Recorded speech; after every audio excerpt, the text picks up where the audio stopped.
Hare Krishna, welcome to Bhakti Sangha Japa conference call.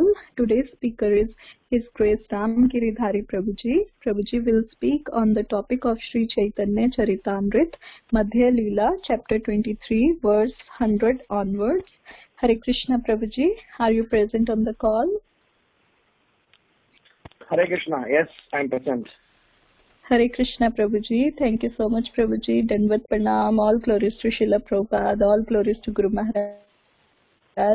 Thank you so much for giving your valuable time and association to us this morning and enlightening us on this topic. I now hand over the call to you, Prabhuji. Thank you so much. Om Namo Bhagavate Vasudevaya. Om Namo Bhagavate Vasudevaya. Om Namo Bhagavate Vasudevaya. Jaya Jaya Sri Caitanya Jaya Nityananda Jaya Dvaita Chandra Jaya Gaura Bhakta Vrinda Jaya Jaya Sri Caitanya Jaya Nityananda Jaya Dvaita Chandra Jaya Gaura Bhakta Vrinda. So we are going to discuss the verse 100 of chapter 23 of Madyalila. Sarvataiva durohoyam abhaktair bhagavat rasha tatpadhambujas sarvasvair bhaktair yevanusruyate. Translation: non-devotees cannot understand the exchange of transcendental mellows between the devotees and the Lord. In all respects, this is very difficult to understand. But one who has dedicated everything to the lotus feet of Krishna can taste the transcendental mellows. Om Ajnana Timirandasya Jnananjana Shalakaya Chakshurun Militam Yena Tasmai Shri Gurave Namaha. Namo Om Vishnu Padaya Krishna Preshtaya Bhutale Srimate Bhakti Vedanta Swamin Iti Namine. Namaste Saraswati Deve Gauravani Pracharine Nirvishesha Sunyavadi Paschatya Deshatarine. Jai Sri Krishna Chaitanya Prabhu Nityananda Shri Advaita Gadadhar Srivasadi Gaura Bhakta Vrinda. Hare Krishna Krishna Krishna Hare Hare Hare Rama Rama Rama Hare Hare. So we are discussing some deeper aspects of our devotional service. Mahaprabhu is explaining about the pure love of Godhead to Sanatana Goswami. So in this current shloka, Mahaprabhu has explained about the nature of the subject matter and the eligibility criteria to even understand the subject matter. What to speak of applying them, assimilating them, applying them and preaching them. But the interesting part is the next few verses. Mahaprabhu is going to tell to Sanatana Goswami, he is going to mention that whatever I have explained it to you, you please expand them and preach and take this to larger audience. So the knowledge that I have given so far, that is to you as well as to Rupa Goswami and Dasasya in the dark. So you please broadcast this knowledge, and when Mahaprabhu explained this to Sanatana Goswami, he is also giving an instruction. He is given 4 clear instructions by Caitanya Mahaprabhu. One is Vrindavane Krishna Seva, which means to re-establish lost places of pilgrimage like Vrindavana and Radhakund. Second instruction Mahaprabhu had given to Sanatana Goswami was to broadcast the revealed scriptures on devotional service and establish the conclusions of devotional service. So whatever we have discussed in this chapter and in the previous chapter, and also the previous, which is Rupa Goswami, Rupa Siksha. So both Rupa Goswami and Sanatana Goswami were empowered by Caitanya Mahaprabhu to take this knowledge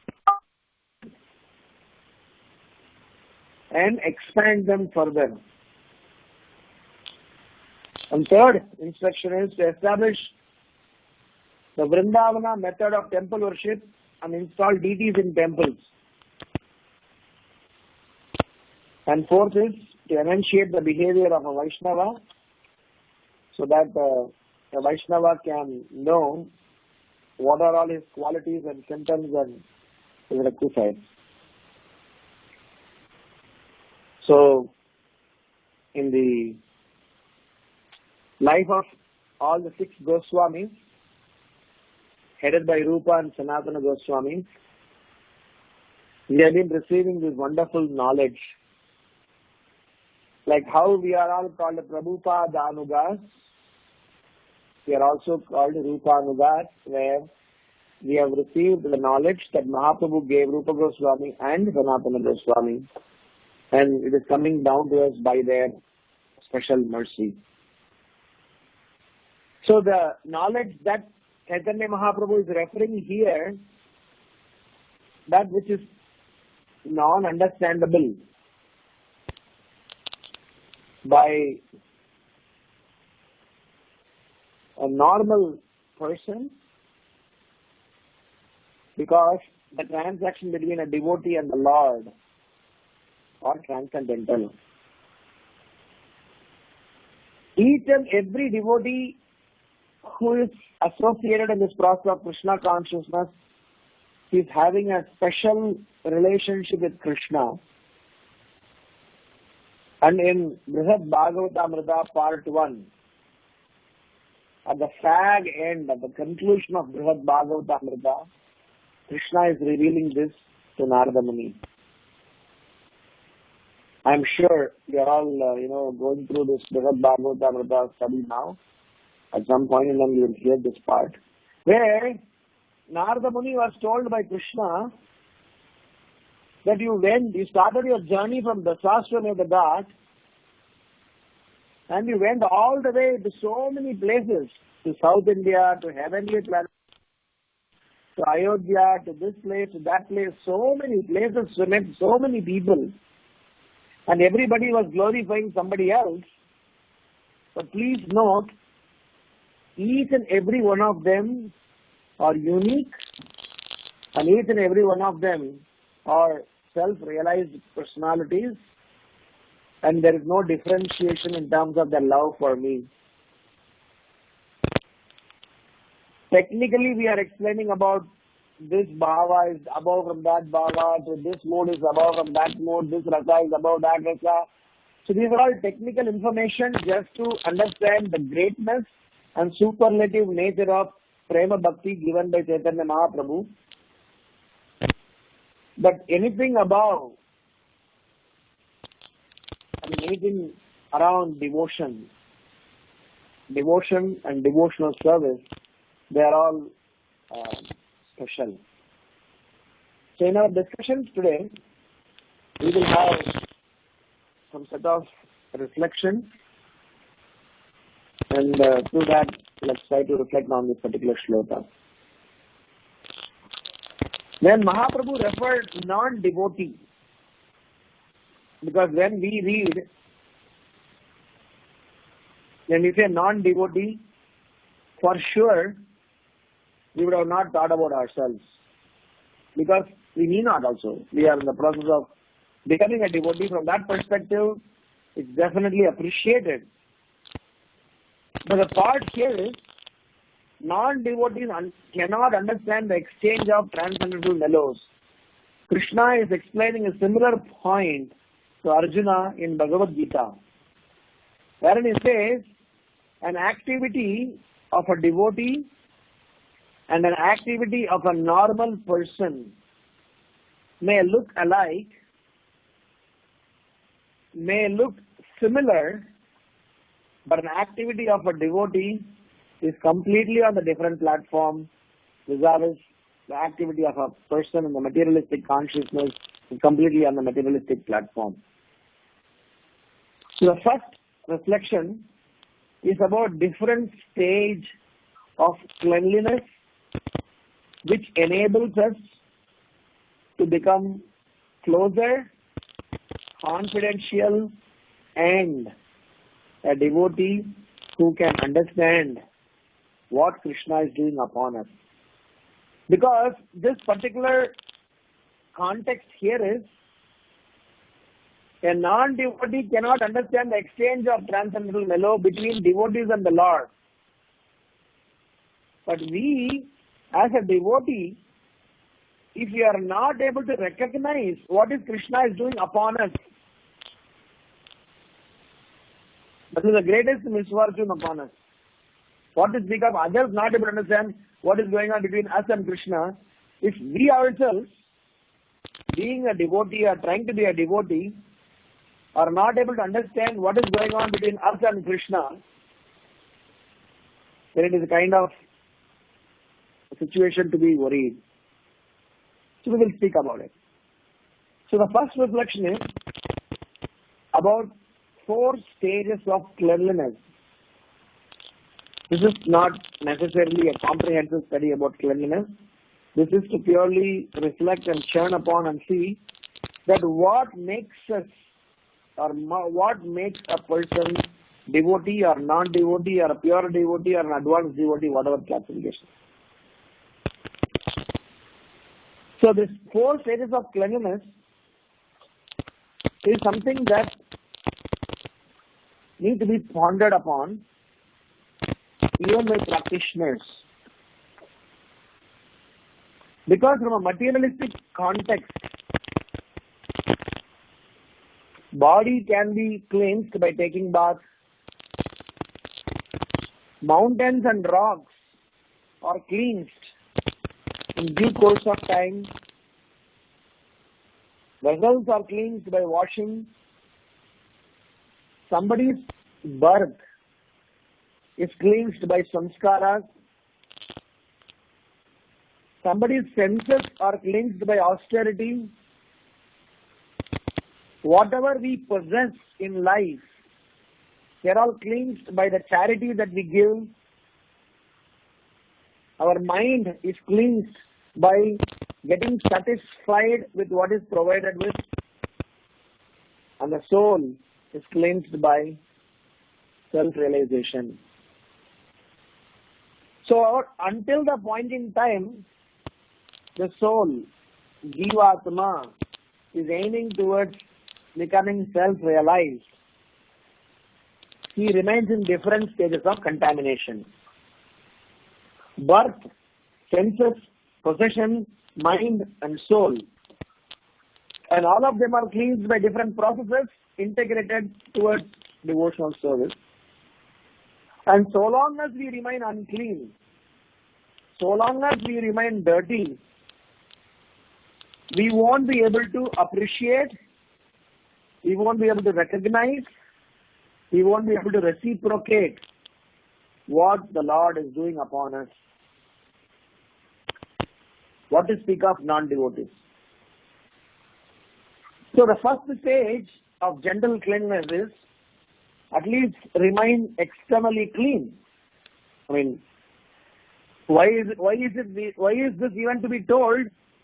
It's because the current generation does not believe in cleanliness. Current generation does not have a sense of cleanliness as an agenda. In fact, more somebody is becoming a geek. The dress and appearance supposed to be a little shabby and messy. In fact, of late I've got to hear from the young generations here that to be a messy guy is also attractive enough for the younger girls. So the point is, even for an external cleanliness, Kali Yuga is getting degraded either because of the birth, parentage, upbringing, consciousness, whatever may be the case. So as a Vaishnava, if we can't be clean externally, further level, what is become consciousness at all? So external cleanliness is the first stage and barest minimum, and sometimes we as devotees are expected to give high amount of importance to this to eventually even understand the consciousness. Because cleanliness attracts Krishna, and so long as we are not clean, first of all, Krishna even will not get attracted to such a person. What to speak of we reciprocating and relating with the Lord? The second level of cleanliness is external cleanliness plus cleansing of our mind. Cleansing of our mind by being satisfied, being completely composed and being satisfied with whatever we are bestowed with. And this happens like how external cleanliness is about taking bath as well as keeping our external surroundings clean, neat and clean. The cleanliness is the definition which in deity worship seminar we discuss at length with respect to details of cleanliness. Sometimes Prabhupada is even taught how to even take bath. Because the way we are taking bath, the way we are using washrooms, the way we are using restrooms, I mean, it's not up to the standard of what scriptures have recommended. From our perspective, what we don't see unclean, they're clean. But scriptures have got a different understanding. Anyway, so the point is, external and internal cleanliness comes when we start chanting. So when we take bath, external cleanliness happens, and when we keep the surrounding cleaning, external cleanliness happens. But when we start chanting, Bahya Antara Suchihi. So that is still stage 2. Where when we start chanting, slowly our mind is, getting tamed or getting under control. And third, cleanliness is possible only when we reach the first and second. So third stage of cleanliness is called Seva cleanliness. What is called as service cleanliness? First, let us talk about what is service uncleanliness. If I am executing a devotional service, and while executing a devotional service, if I have my personal agenda, if while executing my devotional service, if I have desire to enjoy a personal benefit, even though I am doing a service, it is adulterated. Even though I am glorifying Krishna, it is impure. Even though I am trying to appreciate the Supreme Lord, which is definitely given credit to, you are given some credit for that. But then, because we are still having personal agenda while doing the service, so that uncleanness should be given away. So as we are improving, progressing in Krishna consciousness, we need to make sure our service that we are rendering towards spiritual master, towards the Supreme Lord, towards other Vaishnavas should be in such a state of consciousness that we are not expecting anything in return, or no personal benefit or agenda for that matter. So that is the reason the third stage is about all that we possess, that we are trying to utilize: intelligence, beauty, knowledge, wealth, all that we possess. We try to engage in Krishna's service, Vaishnava's service, Guru's service, and don't expect anything in return. So charitable perspective is from the viewpoint to cleanse our consciousness furthermore. And this third stage is a stage where we do externally clean, internally clean by the process of chanting, and by consciously trying to avoid anything in return. Many prayers, many acharyas have demonstrated this mentality. And the fourth stage of cleanliness, or fourth stage of advancement of our existence, is about self-realization, which is the stage where we love Krishna and give our complete control of ourselves to Krishna, and there is no personal agenda there. And even if that means Krishna wants to give us pain, Krishna wants to give us challenge, Krishna wants to give us anything, we are ready to accept that. So these four stages of cleanliness have got a reason in this current context. The context is, Caitanya Mahaprabhu explains, in all respects, this is very difficult to understand, but one who has dedicated everything to the lotus feet of Krishna can take the transcendental mellow.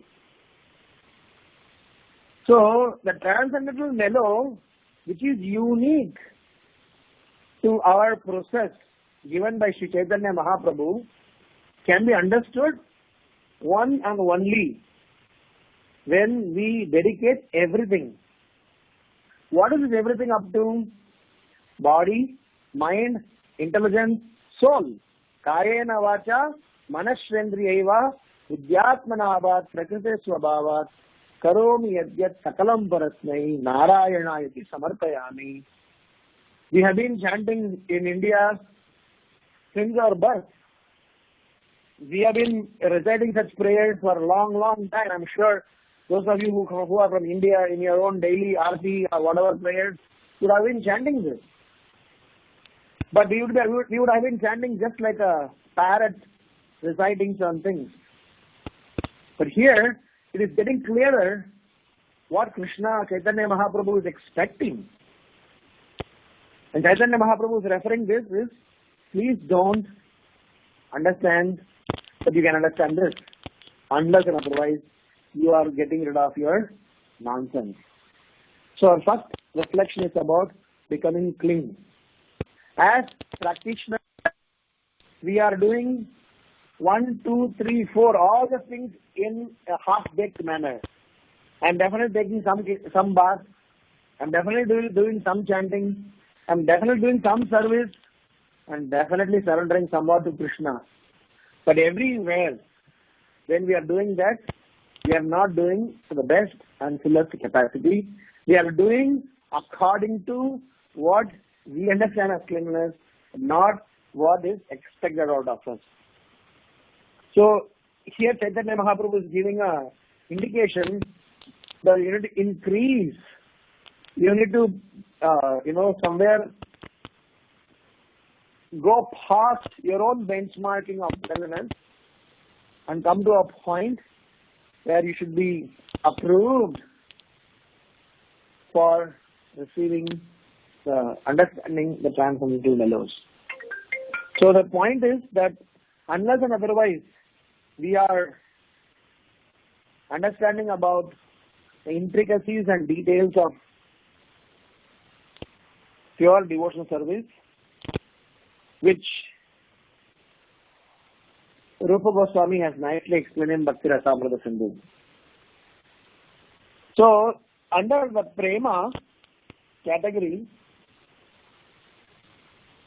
we have talked about that which is driven by Vaidhi Sadhana and Raganuga Sadhana. and also one who is received by Ajnata Sukriti. When talking about Vaidhi Sadhana Bhakti, Rupa Goswami is very nicely mentioning that this Vaidhi Sadhana Bhakti actually means purification of our unwanted things in the heart, which actually gives us access to become a self-realized soul. So our second reflection is from the perspective of who is a devotee vis-a-vis who is a non-devotee. How are we going to compare ourselves? Are we a devotee or are we a not devotee? And what is the criteria on which that we position ourselves? What is the mood? There's a very famous story of Digvijay Pandit visiting Vrindavan after going all over the place. When finally Digvijay Pandit came to Rupa Goswami after the direction of all the scholars in Vrindavan, who said that if Rupa Goswami agrees his defeat, then we will all not interested in talking to you at all. Mark. So finally, this Digvijay Pandit came to Rupa Goswami and expressed that I've come here to debate with you. And when Rupa Goswami asked him what was the agenda for this discussion, and as soon as he heard that the agenda is to become a Digvijay Pandit, Rupa Goswami then and there wrote in a piece of paper that I agree my defeat to you. You all know the story, and the story, has got other components. But the message here is, when we are practicing Krishna consciousness, if our agenda is to show off what I know versus reflect on what I am yet to learn, that differentiates us between a devotee and a non-devotee. I am telling you from a very deeper aspect. Of course, we are not comparing devotees with karmis, but amongst devotees, amongst us, if we need to see through, if we need to go deeper, if we need to reflect upon, somewhere we need to take a little stronger stand, because the subject matter spoken about here needs a very high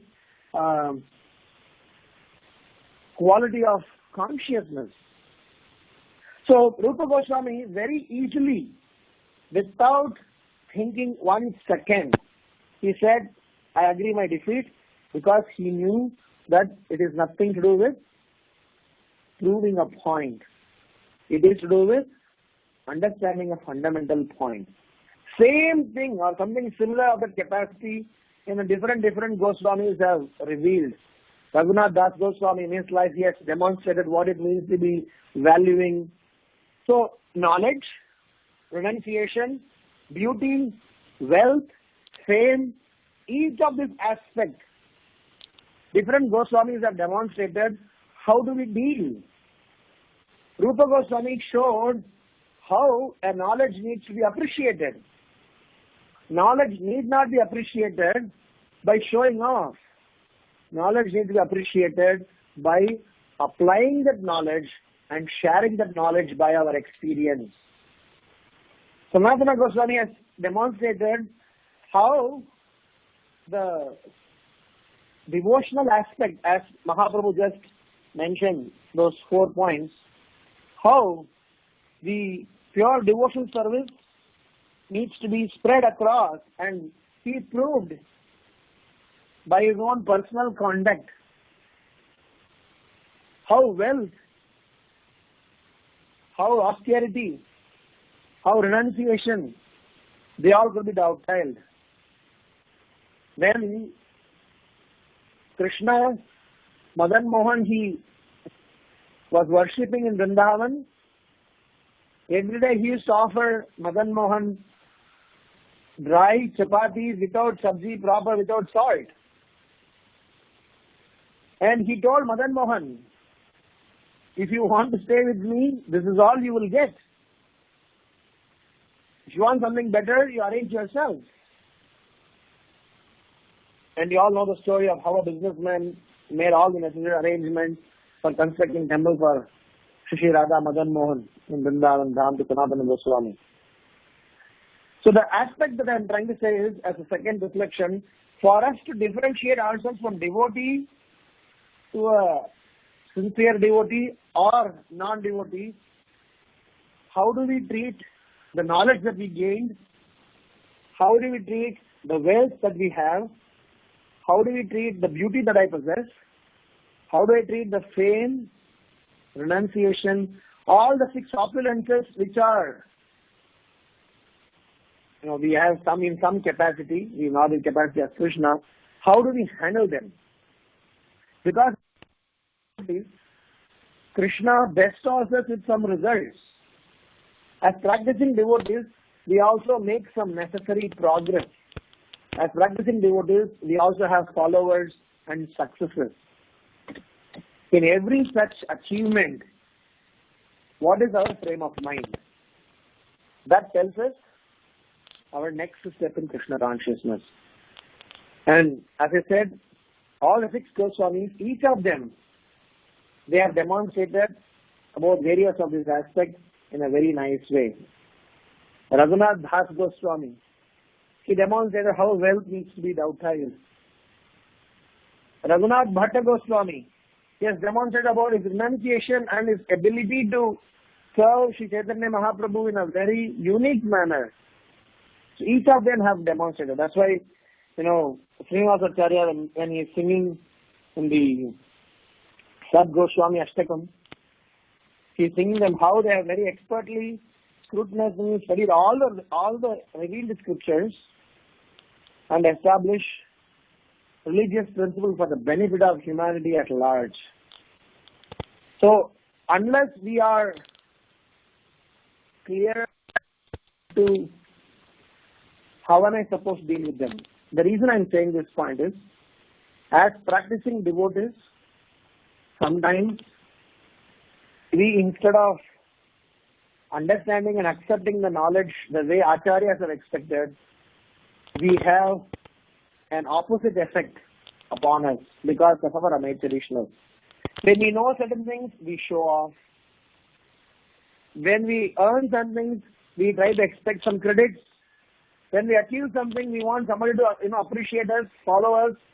So we still have this traces of impurities. Traces is a very easy word to say, but it's sometimes very deep impurities, because of which we are not able to accomplish what Mahaprabhu is expecting us. Fully surrendering to the Supreme Lord. Dedicating everything to His lotus feet. So hence the second reflection is about, unless and otherwise we know to utilize this knowledge, wealth, renunciation, beauty, fame, all of them in a sense that they are supposed to be utilized in Krishna's service, all that is given to us by the Supreme Lord for offering to Him will go against us and will go in the category of a non-devotee. And if you utilize them, all of them, for glorifying Guru and Krishna, then they all are utilized in the manner by which Krishna comes closer to us. That's why I mentioned that how a practicing devotee need to learn how Krishna is acting on him. Srila Prabhupada writes in Teachings of Lord Kapila that I have been executing my business. One fine day, my business started to collapse. And suddenly, I was wondering what went wrong. Couple of months later, I am already executing my spiritual master's order in a full-time manner. So, in our own life, Krishna is trying to come closer to us, provided we learn to recognize Him. And here Mahaprabhu says, we will never be able to understand unless we dedicate. We will never be able to dedicate unless we are clean. We will never be able to be clean unless we hear. We will never be able to hear unless we associate. We will never be able to associate unless we have Shraddha. This is our whole process. This is as logical, as straightforward as possible. So there is Shraddha, Sadhu, Sangha, Bhajana, Kriya, Anartha, Nivritti. Everywhere you see, you can bring this point to that, whole, 9 processes that Rupa Goswami suggested. So bottom line is, how much we are ready to offer that Krishna provided us. Get back to Krishna. A very nice example was given by one of the friends of me a long time back.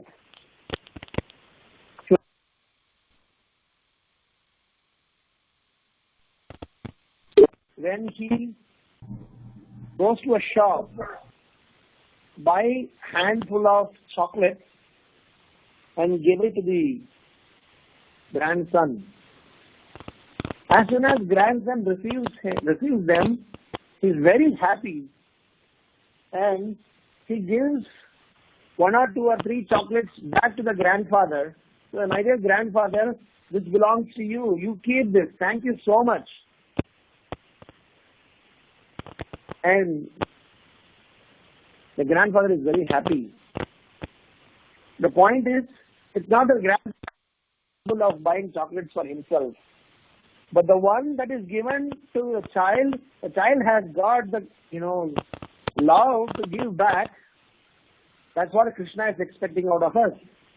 But how do we handle all those things that Krishna is giving to us?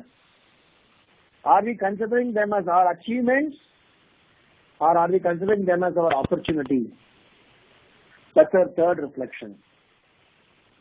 The reflection number 3 in this context is the difference between consideration of achievement versus consideration of opportunity. Every time when we practice Krishna consciousness, the process of Krishna consciousness is so nice. You are definitely given some credit. Krishna is a very good gentleman, that he gives credit. Right from the beginning of Mahaprabhu's Leela, up till his Aprakat Leela, Mahaprabhu kept on all his disciples. He made Haridas Thakur speak about Harinam Chintamani. He made Gopala Bhatta Goswami talk about, process of devotion service. He made Rupa Goswami, Sanatana Goswami, everybody he made them speak, explain, glorify, and gave all the credits to them. Krishna gave all the credits to his devotees. So, but when we get credit in Krishna consciousness, because this is about pure devotion service, if we cherish those achievements, then we are still getting twins. We see that as a further opportunity to serve and glorify Krishna, then which means we're utilizing them in the right manner.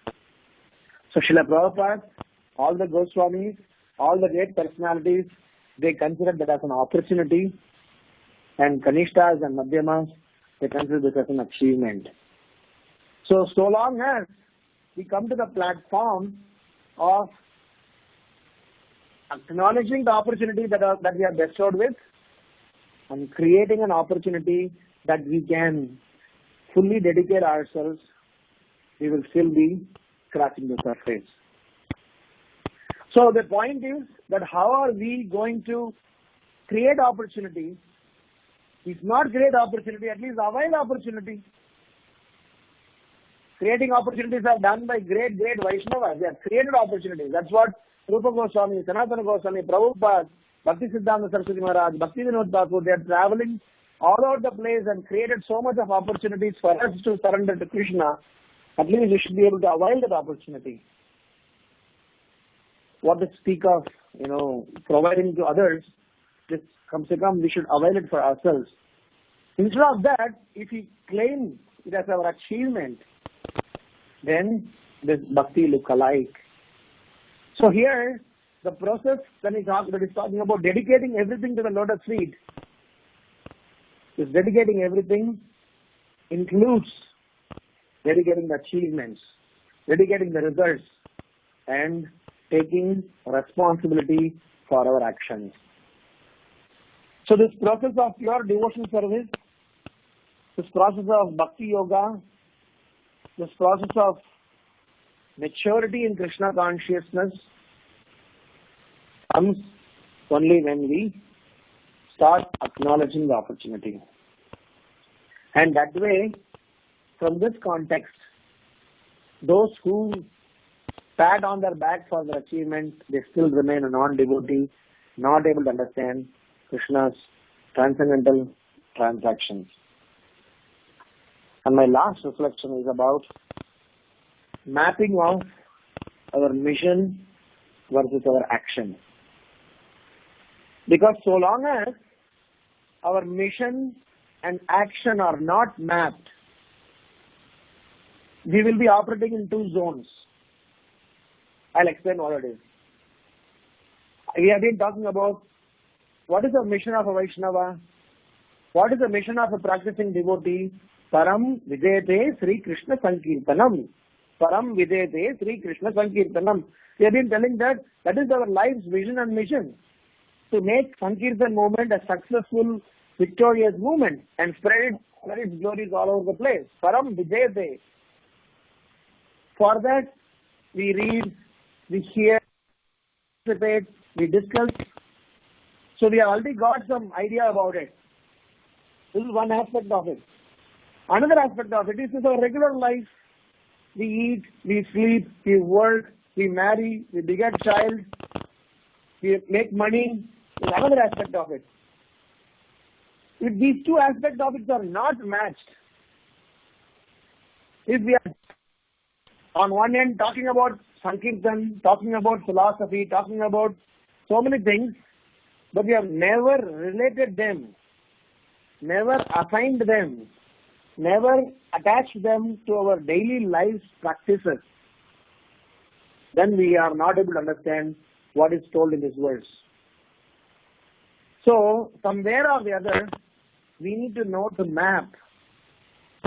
So, today afternoon I was talking to somebody about a logical and algorithmic understanding of how Param Vidyate Sankirtanam is mapped to the day-to-day life. I'll give a simple example. For somebody who has understood this mission, Param Vidyate Sri Krishna Sankirtanam, as one's life goal, what does it actually mean? If we can break this down and bring it down to daily life, then we will understand this particular point of non-devotee cannot understand the exchange. If somebody is able to relate to the mission statement, what does it mean?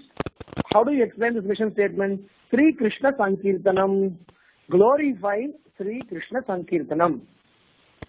When we say glorify Sri Krishna Sankirtanam, Sankirtanam means coming together and glorifying Krishna. So one of the important aspects of it is being in the association of devotees and glorifying Krishna. If you further break it down, glorifying Krishna actually means glorifying Krishna's.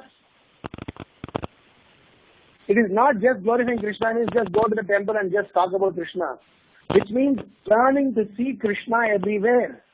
Learning to connect everything as Krishna.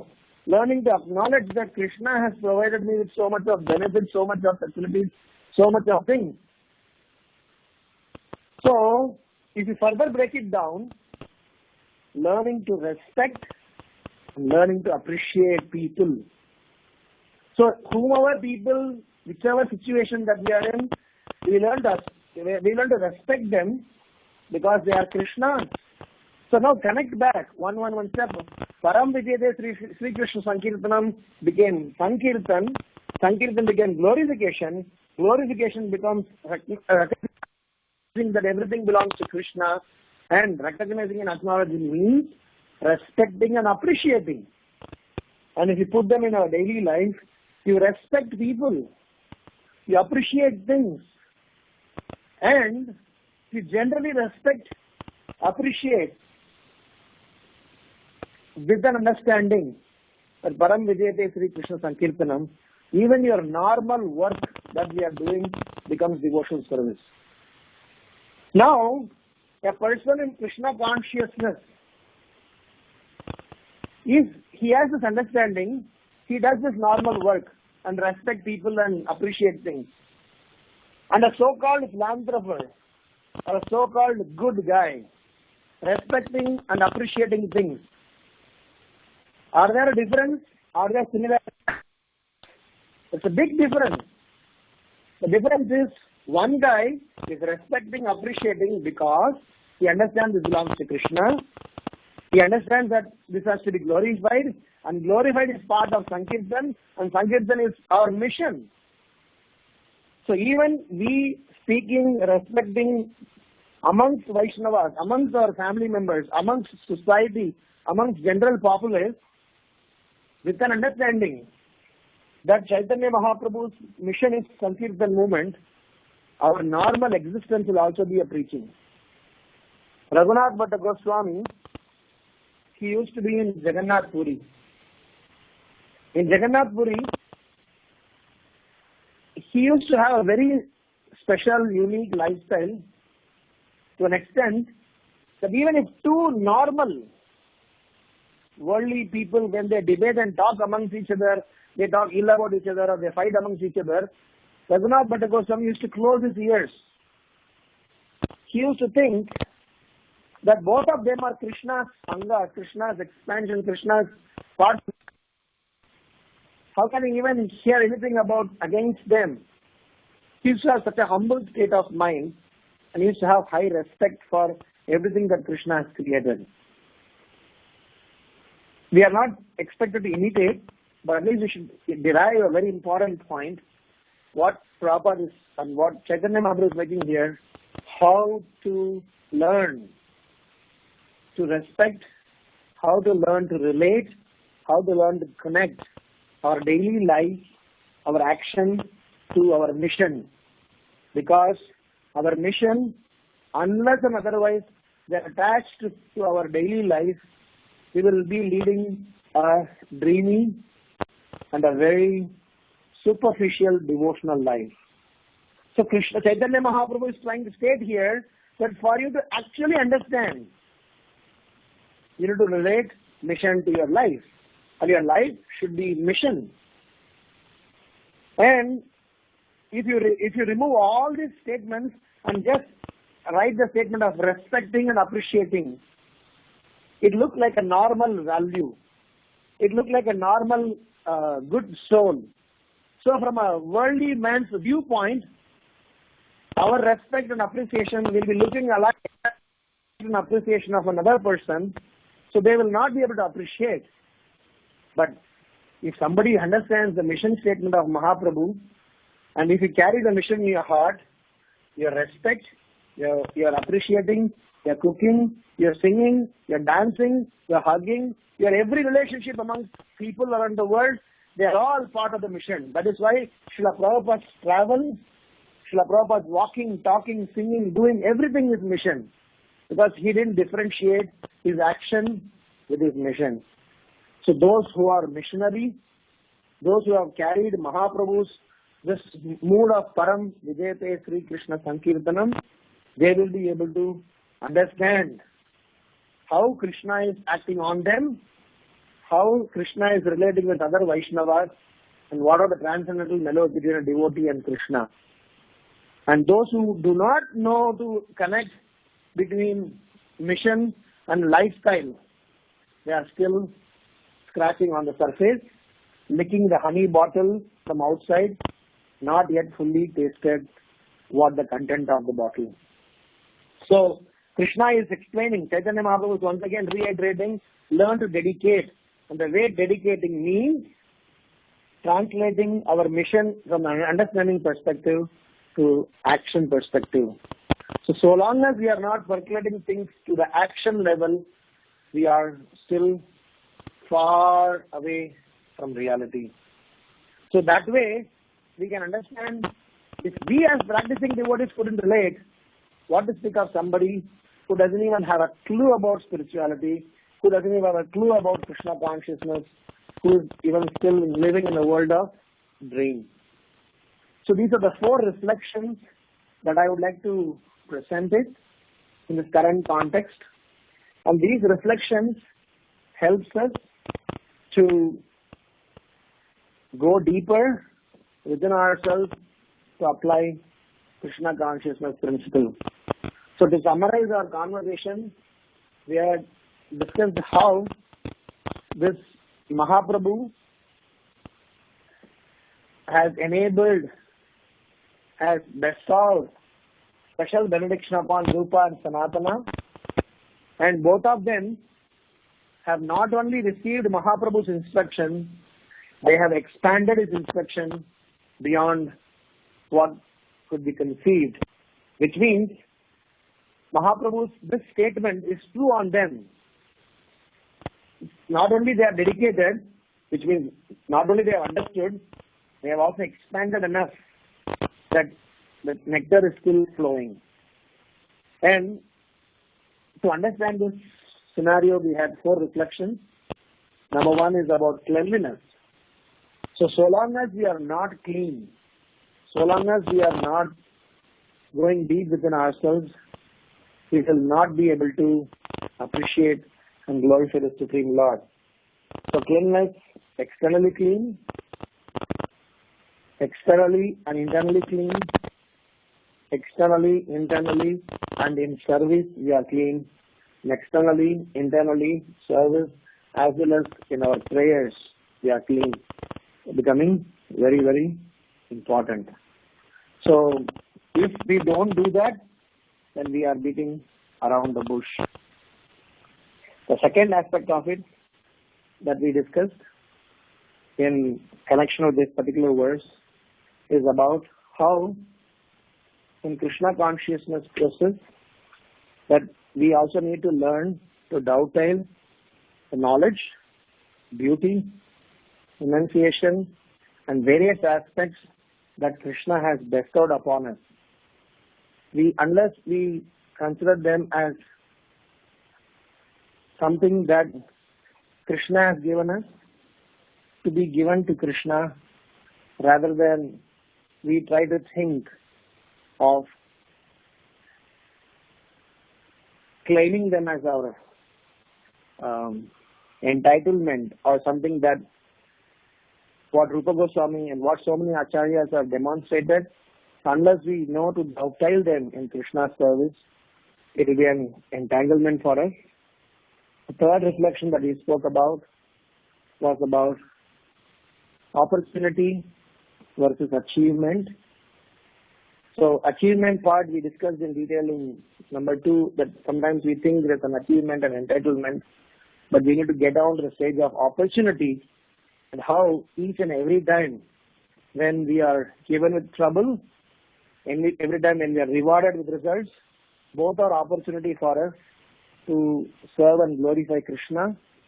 And to such a person who has acknowledged it as an opportunity by creating opportunity, or at least by availing opportunity, he will not be able to make necessary progress. And the last but not least is about a process of not able to connect mission to our daily life will be a very unfortunate situation for us. So somewhere or other, we should learn to connect Sanam Vijayate Sri Krishna Sankirtanam into our daily lives and somehow make every action of us, every movement of us as a mission towards Mahaprabhu's Sankirtan movement. Till that point in time we do that, we are still scratching the surface of this wonderful process.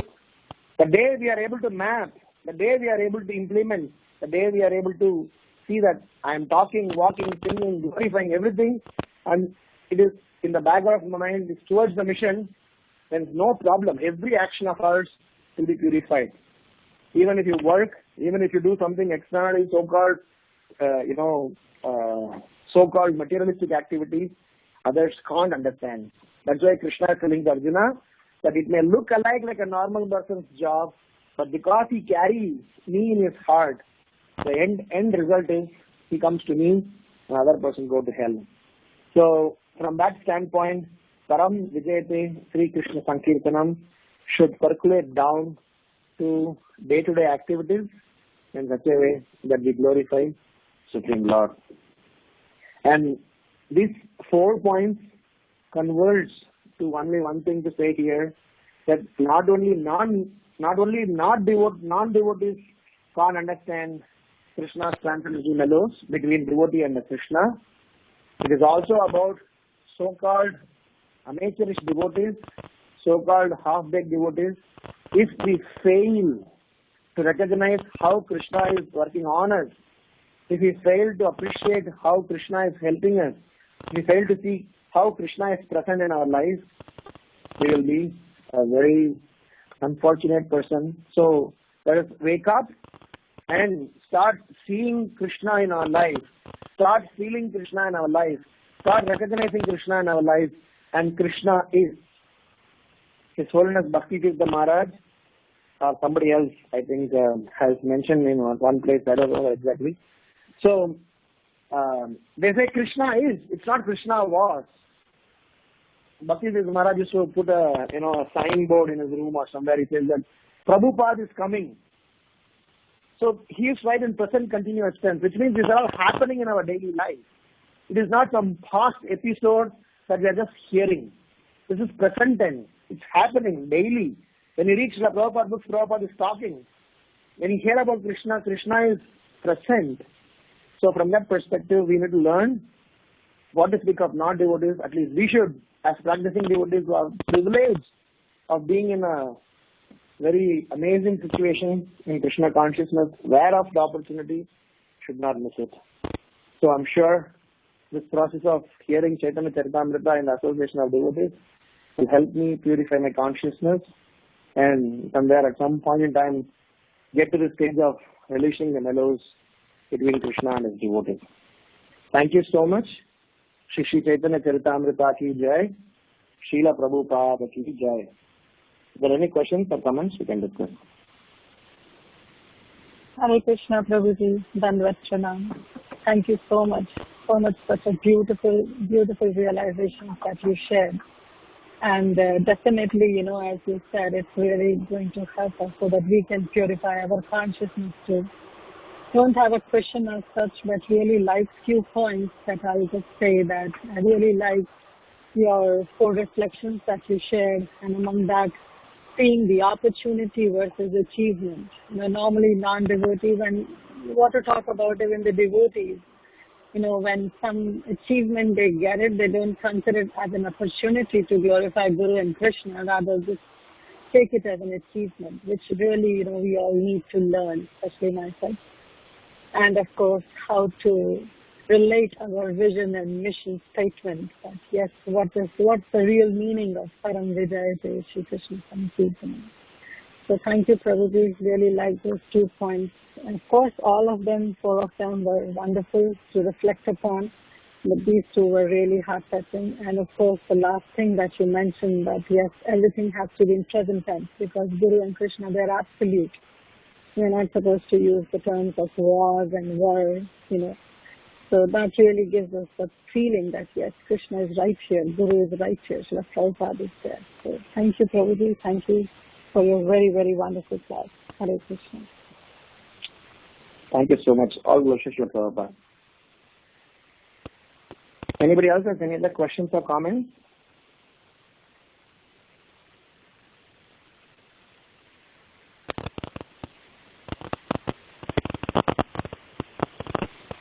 Hare Krishna Prabhuji. Thank you so much, Prabhuji, for your wonderful class, Prabhuji. Thank you so much. In one comment,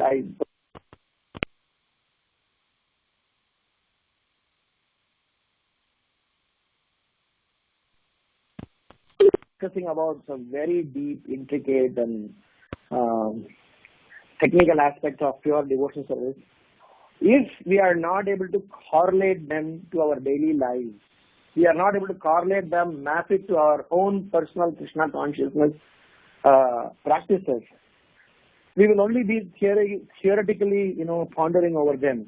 Definitely we can refer books, quote acharyas, great, glorious, no comment, no complaints on that.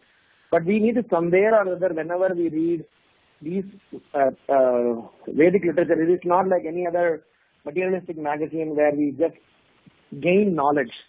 These are all not for gaining knowledge.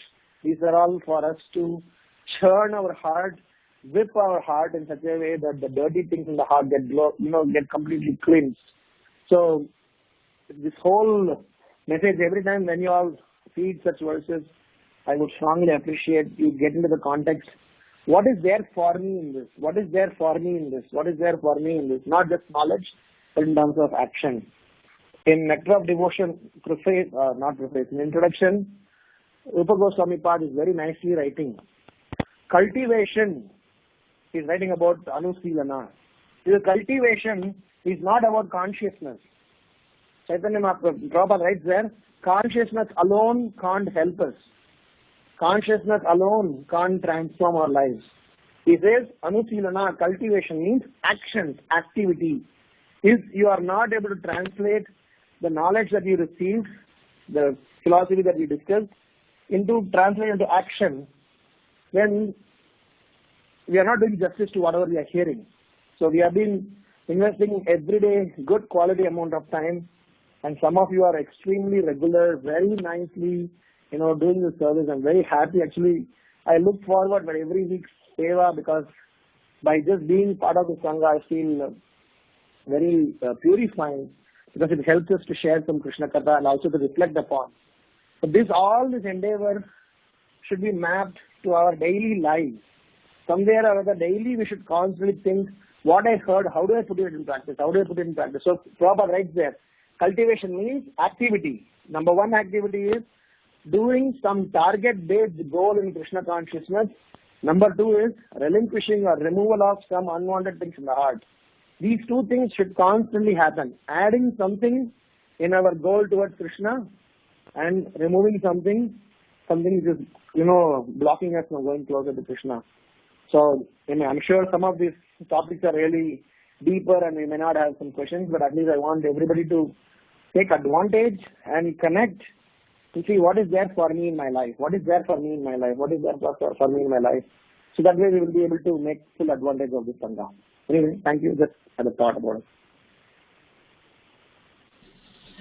Hare Krishna, Prabhuji. Thank you so much for adding that as well. Thank you, Prabhuji, for the very wonderful reflections. And I think Kipra Sundari Mataji said very nicely about the realization. Thank you so much, Prabhuji. Hare Krishna. Hare Krishna. Okay, there are no questions, then thank you so much. See you all next week.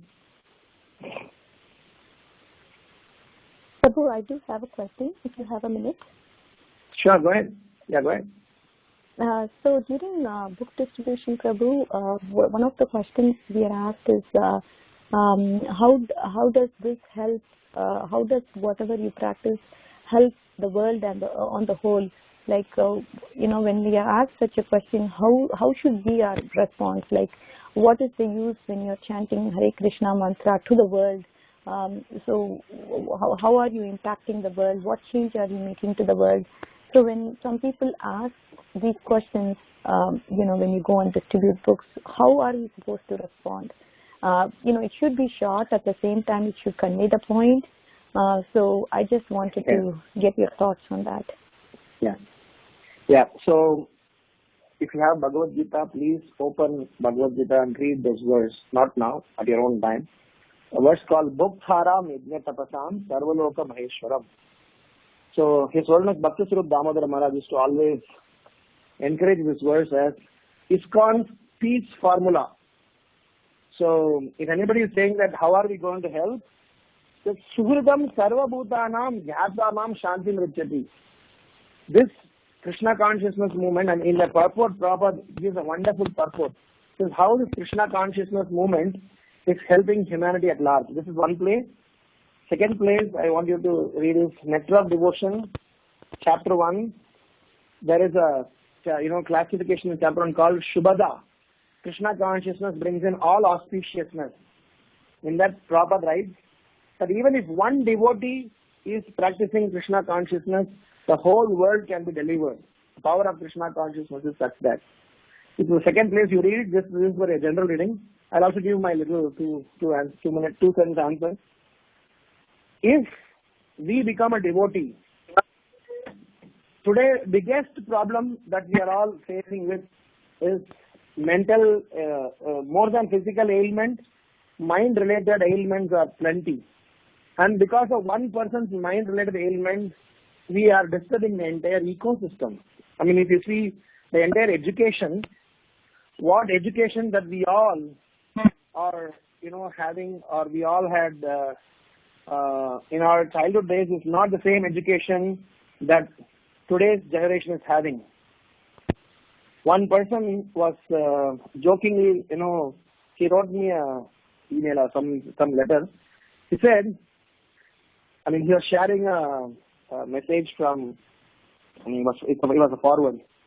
In a bank, people loot hundreds of thousands of dollars, robbers, but still the pen, kept to write, because in Indian banks, if you go and see in the counter, there is a pen, they are kept hanging. For those who have forgotten the pen, they can use the pen to write. So the pen is never stolen. So this was a phrase given to a exam student to explain the situation into a modern context.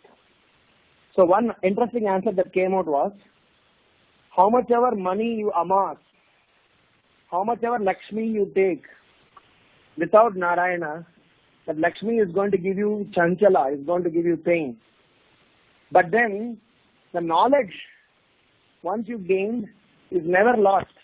Nobody can steal your knowledge, nobody can steal your wisdom, nobody can steal your intelligence. So the guy wrote saying that the pen represents Saraswati, or reference knowledge, money reference Lakshmi. It was a crude way of representing. But the point I'm trying to say is that our education system today has made us selfish, self-centered, and focusing towards materialistic things. When we become devotees, we become selfless, compassionate, caring, and responsible human beings. So that is why Prabhupada said, devotees are gentlemen. So what happens is, some of us, or most of us, when we are not understanding this part, we want to become directly from Naradama to Mahatma. In between there are two stages. A stage is of gentle human being and stage of responsible human being. Because we are still human being in this body. Only when we leave this body, we have an opportunity to go back to Krishna. So long as we are in this body, as we discussed, we need to be responsible and gentle by the way of applying Krishna consciousness philosophy in daily life. So we can say to everybody out there, when we distribute books, we can say that because we are practicing, we are responsible. Because we are practicing, we are compassionate. Because we are practicing, we are selfless. Because we are practicing, we are definitely helping everybody to have a happy life. And Bhagavad Gita is meant to solve all our problems, and hence we are attached to Bhagavad Gita. This is proven, established, experienceable. And there are many answers you can give, but if I were you, I would say this. Where we can say that if we are becoming responsible, and we should become responsible, because if we devotees take up Krishna consciousness and are reckless, and responsible is a very heavy word. Responsible means responsibility towards your conditional responsibility, which means as a husband, as a wife, as a son, as an employee, as a citizen. Also responsibility towards your constitutional responsibility. So both the responsibility we need to fulfill. Both conditional responsibility as well as constitutional responsibility. And that is a duty of our devotees. Somewhere as amateur, ignore conditional responsibility, saying that no, these are all materialistic things, I will directly chant and shed tears, it means you are in Maya. Shedding tears will come later. Now you shed your intelligence to utilize how you can dovetail everything in Krishna's story. Am I making some sense, Mataji? Yes, Prabhu, of course you are making a lot of sense, Prabhu. And when they comment about Mahamantra, what we should say, Prabhu? Short and sweet if the response has to be. O energy of the Lord, O all attractive, O all pleasing, please engage me in your service. That's Mahamantra. English version of Mahamantra. No, Prabhu, like if you were to communicate that, Okay, you want to communicate about Mahamantra. Yes, so when you open there is a very nice video. Yeah. Yes, sir. Go ahead. Go ahead. Yeah, so there's a very nice video that Srila Prabhupada is speaking in London to a famous radio station where Srila Prabhupada is telling that the radio station guy asks, why are you called Hare Krishna? What Hare Krishna means? Prabhupada gives a beautiful answer, but you should see that. So when you chant the name of Krishna, calling out the name of God is to establish connection with God. When you are in connection with God, you are safe. So this is our safety measure. So if somebody says, what is Hare Krishna Mahamantra? We are calling out God. And when you're calling out God, how radio station, when you hear, sit in one place and you're able to reach out to many people. Similarly, when you call out God's name, we have a direct connection with God. And if you're in connection with God, what more you want? You're protected. You're safe. You're happy. Is that a good answer? I'm not sure in your country. Yes, Prabhu, it is. So when they ask about relevance to the world, if this is, okay, you are safe and you are connected to the God, but how does that help the society on the whole? Right. It's by we calling out the name of God, we are bringing in. That's the whole point that Prabhupada is writing in those two references that I gave you. He says that when we chant the holy name, please read that because it has got very detailed explanation. When we chant and glorify the Lord's name, not only we get benefited, whoever hears them also get the same benefit. It's like a passive smoking. Not only the guy who is smoking is affected, those who are hearing is also affected. I mean, those who are passively experiencing is also affected. Similarly, holy name, not only that those who are chanting, they get love and they get, the safe hands. But those who are hearing them also get blessed. I mean, you can always give many, many answers in different perspectives. Depends upon, situation and time and place. I think you have to strategize. Yeah. I do get an idea, Prabhu, and I'll make sure to. You said Bhagavad Gita reference, right? I'll probably look into the Bhagavad Gita. Yeah, Bhagavad Gita, Bhoktaram Yajna Tapasam Sarvaloka Maheshwaram. I think it's in 7th chapter, if I'm right. 529. Oh, 529. Thank you. Prabhu, so if you have time, I have another question, Prabhu. Yeah, I'm okay. Go ahead. Okay. So another question I'm asked is, during again book distribution, the aspect of how is it different from Sri Sampradaya, or how is it different from Madhvacharya? I mean, if it has to be short and sweet, how do we communicate this, Prabhu? I mean, that again we are looking at the perspective from love to God. All the Sampradayas, all the Sampradayas are aiming towards Supreme Lord. All the 4 Sampradayas are bona fide. We, unfortunately, at this current point in time, out of the 4 Sampradayas, not all 4 of them are actively pursuing preaching.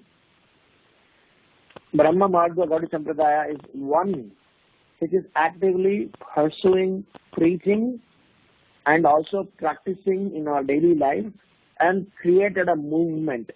Because for everything you need some sort of a body, some sort of a structure, some sort of an organization. When Prabhupada formed ISKCON, Prabhupada did not restrict ISKCON to our organization, but Srila Prabhupada made ISKCON as an ideology, as a principle-based family, so that we all can perpetually practice this and pass this on next generation. So Sri Sampradaya used to also be like that, and till of late few hundred years before. But now the preaching and the practices in Sri Sampradaya is a second active Sampradaya.